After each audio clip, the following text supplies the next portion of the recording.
سانحہ مستونگ کے بعد وزیر اعظم کی زیر صدارت کوئٹہ میں آل پارٹیز کانفرنس، قومی قیادت کا دہشت گردی کے خلاف مل کر لڑنے کا فیصلہ۔ خیبر پختونخوا کے بلدیاتی انتخابات میں دھاندلیوں اور بے ضابطگیوں کا معاملہ زور پکڑ گیا۔ الیکشن کمیشن کہے تو دوبارہ انتخابات کے لیے تیار ہیں، عمران خان نے پیشکش کر دی۔ الیکشن کمیشن آف پاکستان کا خواتین کو ووٹ ڈالنے سے روکنے پر خیبر پختونخوا کے حلقے پی کے 95 میں دوبارہ الیکشن کروانے کا فیصلہ۔ خواتین ووٹرز انتخابی عمل سے باہر رہ کر بھی جیت گئیں۔ پاکستانی خواتین کے آن لائن حقوق کے لیے کوشش کرنے والی نگہداشت کو امریکی میگزین ٹائم نے اگلی نسل کے رہنماؤں کی فہرست میں شامل کر لیا۔ صرف نگہداشت کے لیے نہیں، پوری قوم کے لیے اعزاز کی بات ہے۔ اور پاکستان اور امریکہ کے درمیان اسٹریٹجک مذاکرات آج سے شروع ہو گئے۔ پاکستان کے لیے ڈائیلاگ انتہائی اہمیت کے حامل ہیں۔ سول جوہری معاہدے کی کوشش کامیاب ہوں گی یا نہیں، تمام نظریں واشنگٹن پر لگی ہوئی ہیں۔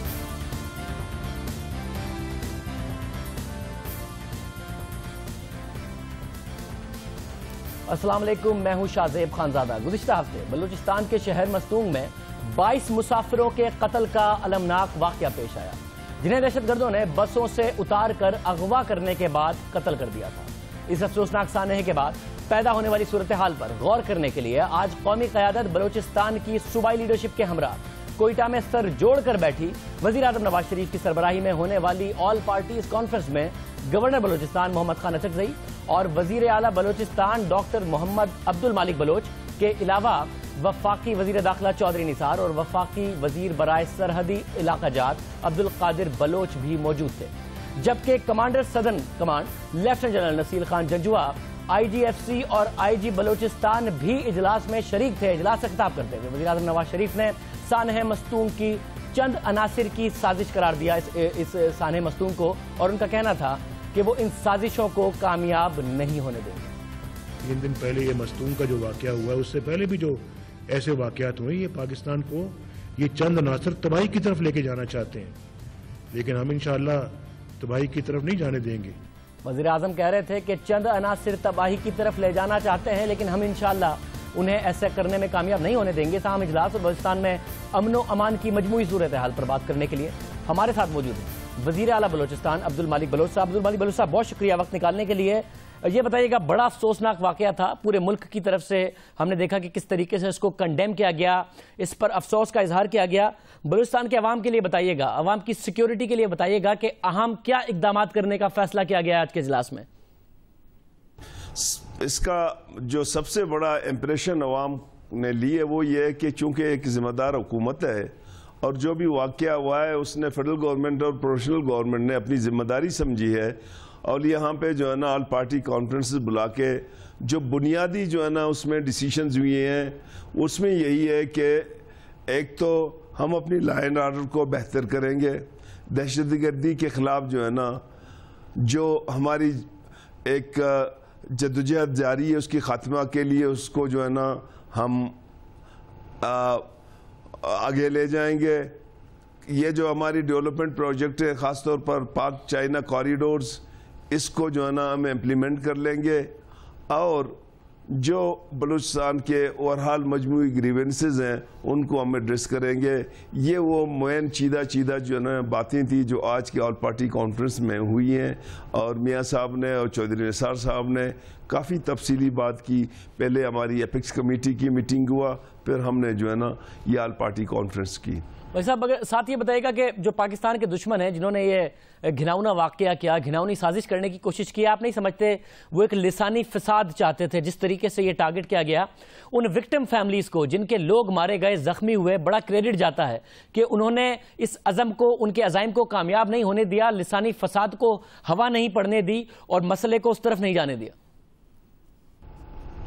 میں سمجھتا ہوں یہ بہت بڑا سازش تھا، اور بلوچستان کی عوام نے، یہاں کی پولیٹیکل قیادت نے بڑی ذمہ داری کا ثبوت دے کر اس کو ناکام بنایا، کیونکہ بلوچ اور پشتون برسوں سے اپنے سرزمین پہ رہ رہے ہیں، اور یہ جو بلوچستان ہے یہ ہم سب کا ہے، اور ان کی یہ سازش تھی کہ برادر قوموں کو ہم لڑائیں، جس کو یہاں کے سیاسی قائدین نے، انتظامی قائدین نے ناکام بنا دیا ہے، اور ہم سمجھتے ہیں کہ اس قسم کے سازشیں مزید ہوں گی، اور ہم بلوچستان کے عوام کو یہ بتا دینا چاہتے ہیں کہ کوئی ایسی سازش ہو آپ اس کو ناکام بنا دیں۔ مگر یہ بتائے گا کہ جو وزیر داخلہ ہیں بلوچستان کے، ان کی طرف سے کہا گیا کہ اس میں را ملوث ہے، پاک چائنا اکانومک کوریڈور کو وہ ڈیمیج کرنا چاہتے ہیں، وہ چاہتے ہیں کہ نہ ہو، اس لیے اس قسم کے واقعات کیے جا رہے ہیں۔ آپ نے دیکھے ہیں بڑے کنونسنگ قسم کے ثبوت موجود ہیں را کی انوالومنٹ کے اس واقعے میں؟ نہیں، دیکھیں اس میں تو ابھی بیک تو یہ کہ اداروں کی رپورٹنگ ہوتی ہے، اب تو وہاں پہ آلریڈی آج جو ہے نا، کل بھی آیا تھا، انڈین جو ہے نا پرائم منسٹر نے کہا کہ جی ہم اس کوریڈور کو نہیں مانتے ہیں، تو یہ اب تو اوپن ایک بات آ گئی ہے، اور ہم یہ سمجھتے ہیں کہ یہاں جو کچھ بھی ایکٹیویٹیز ہے، جو اداروں کی رائے، اس میں ان کی انٹیلیجنس اداروں کی انوالومنٹ ہے۔ ہمارے صاحب ساتھ ساتھ یہ بتائے گا کہ آج کے اجلاس میں پھر را کو کاؤنٹر کرنے کے لیے، کیونکہ ظاہر ہے بلوچستان کو لے کے بہت بات ہوتی ہے کہ وہ کارروائی کرتے ہیں، کاؤنٹر کرنے کے لیے، اور یہ جو گھناؤنا واقعہ ہوا ہے، افسوسناک واقعہ ہوا ہے، وہ جنہوں نے کیا ان کو پکڑنے کے لیے کن اقدامات کی بات ہوئی ہے، اور کس کیپیسٹی کی بات ہوئی کہ کیپیسٹی ہے یا نہیں ہے یہ سر انجام دینے کے لیے، ان کو پکڑنے کے لیے اور ان ایکٹیویٹیز کو روکنے کے لیے؟ دیکھیں بات یہ ہے نا، اب بات را کی ہو یا کوئی اور ادارے کی ہو،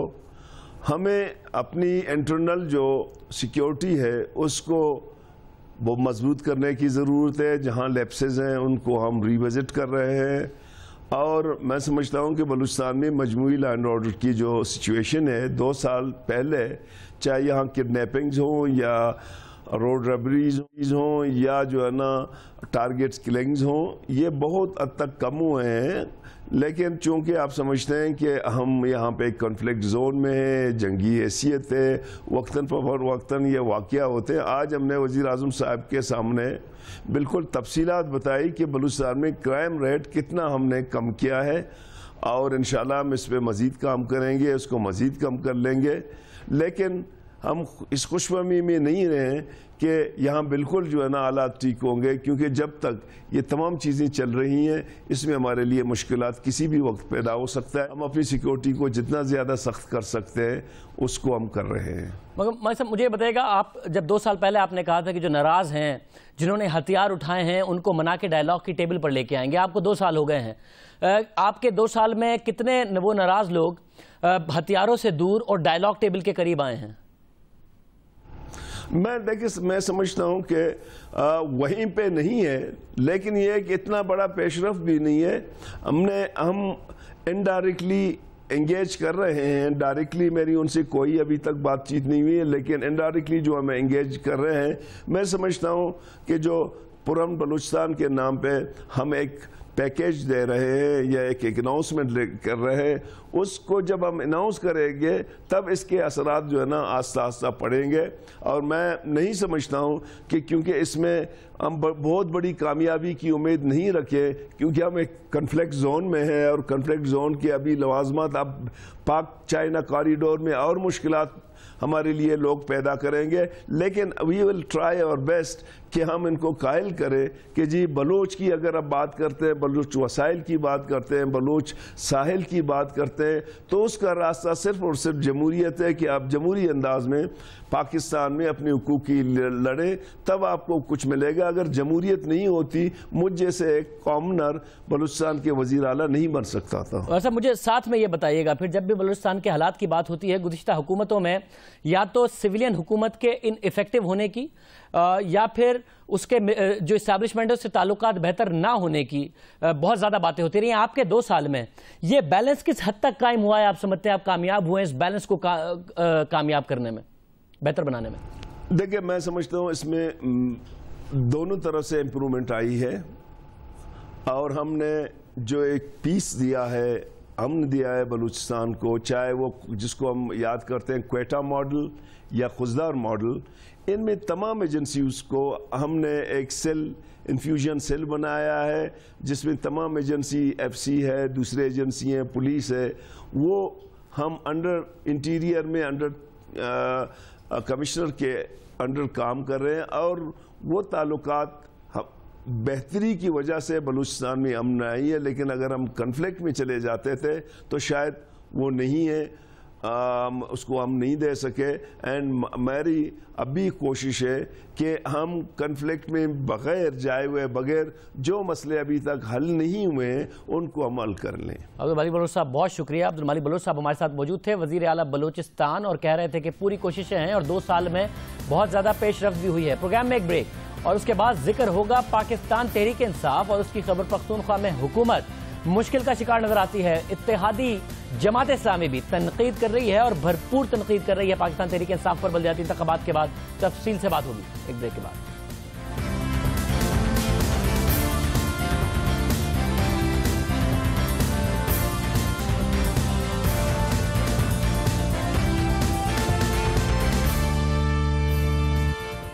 خیبر پختونخوا میں مقامی حکومتوں کے انتخابات کے بعد سے شروع ہونے والے دھاندلی کے الزامات سے تحریک انصاف کی حکومت دباؤ کا شکار نظر آ رہی ہے. ان الزامات، جوابی الزامات، وضاحتوں اور بیانات کے درمیان آج ایک بڑی پیش رفت سامنے آئی جب اسلام آباد میں سپریم کورٹ کے باہر میڈیا سے گفتگو کرتے ہوئے تحریک انصاف کے سربراہ عمران خان نے پیشکش کی کہ اکثریت ہونے کے باوجود الیکشن کمیشن فیصلہ کرے تو وہ صوبے میں دوبارہ بلدیاتی انتخابات کرانے کے لیے تیار ہے.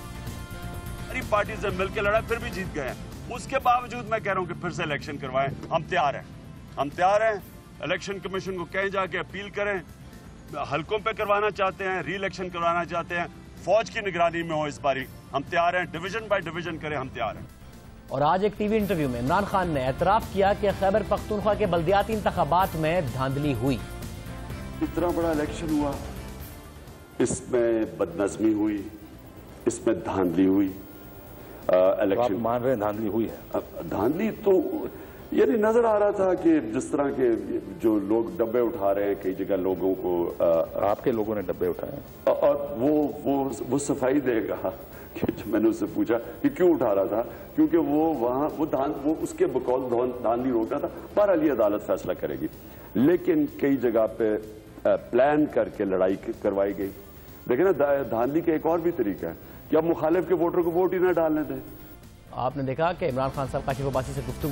صاحب سے گفتگو کرتے ہوئے کیا کہہ رہے تھے. عمران خان کے بیانات ایسے وقت میں سامنے آئے ہیں جب اپوزیشن کے ساتھ ساتھ صوبے میں تحریک انصاف کی اتحادی جماعت اسلامی بھی مقامی انتخابات میں دھاندلی کے لیے صوبائی حکومت کو ذمہ دار قرار دے رہی ہے. آج جماعت اسلامی خیبر پختونخوا کے امیر پروفیسر ابراہیم نے پریس کانفرنس کرتے ہوئے کہا کہ عمران خان کی جماعت اسلامی سے ناراضی درست رویہ نہیں. حکومت میں اتحادی جماعت غلط کام کر رہی ہے تو چپ نہیں رہ سکتے. میرا بھائی اگر جرم کر رہا ہے تو میں اس جرم میں اس کا شریک نہیں بننا چاہتا، اور میرے اتحادی اگر کوئی غلط کام کر رہے ہیں تو مجھے اس کی کوئی پرواہ نہیں کہ میں ان کی غلطی کی نشاندہی کرنے پہ ان کے ساتھ میرے فاصلے بڑھ رہے ہیں یا گھٹ رہے ہیں، ان کے سامنے میں شواہد پیش کر سکتا ہوں.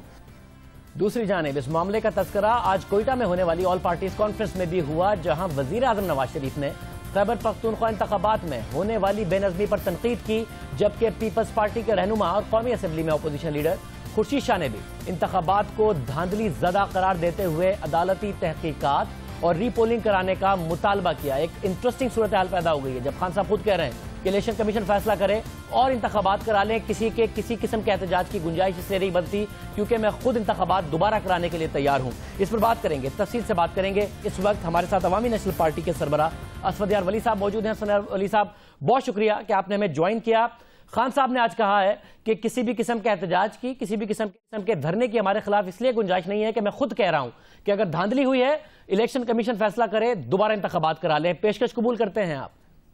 دیکھیں، اب یہ کہتا ہے نا، جب اس کے اپنے دوست اپنے ساتھی چلانے لگے، کولیشن گورنمنٹ کے پارٹنرز اس کے چلانے لگے، ہم بھی یہ کہتے ہیں کہ واحد حل جو ہے وہ ری الیکشنز ہے، لیکن ری الیکشنز آرمی کے اس میں ہوں اور الیکشن کمیشن کے ہوں. یہ نہیں کہ وزراء پھر سے گھومے پھرے حلقوں میں. فوٹیج اس کی آ رہی ہے، ویڈیوز اس کے آ رہے ہیں. آپ نے کل بھی ARY پہ ایک فوٹیج چلی، ایک ویڈیو چلی جب ایک وزیر نے کہا